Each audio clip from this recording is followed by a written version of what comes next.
But Antarctica is one of those places that the average American could not trespass on and locate what they're doing.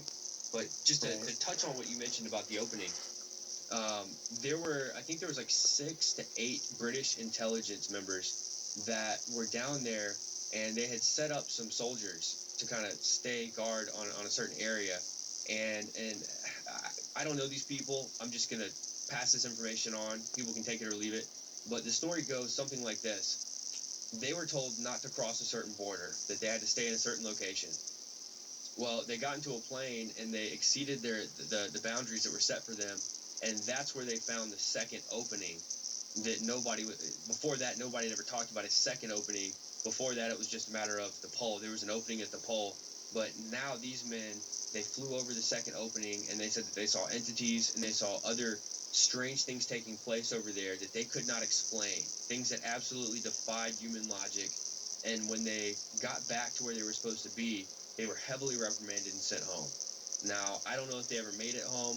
I don't know how it works over there. I don't know what type of secrecy, what they're willing to do to keep those secrets, but they were heavily reprimanded. That's the story that I got. And all they did was fly over a certain place they were not supposed to fly over, and they got in trouble. Yeah. What do you think is because you mentioned the British intelligence, which you go down that rabbit trail. It all kind of connects in the same web as well. You got the Freemasons, which connects to the Zionist regime, which connects to the Jesuit order, which trickles back to the Vatican. What's the biggest institution doing the covering up, in your opinion? It's hard to say because it's so compartmentalized. I believe that Lucifer is the head of the Illuminati.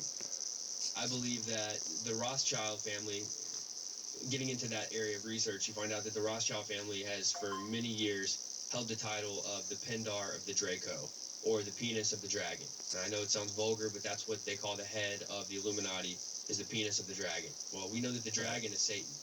And so they've got it set up in a way where the head, or the Pendar, communicates directly with Lucifer. And this makes sense. It really does make sense when we start to think about it.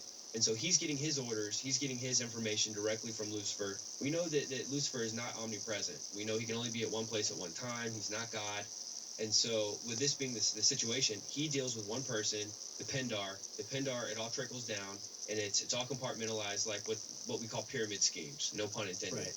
And so in dealing like that, we understand that Lucifer is, at the end of the day, he is the one in charge of all the conspiracy. I mean, literally, the conspiracy against God and God's people and God's word, it all comes down from Satan himself.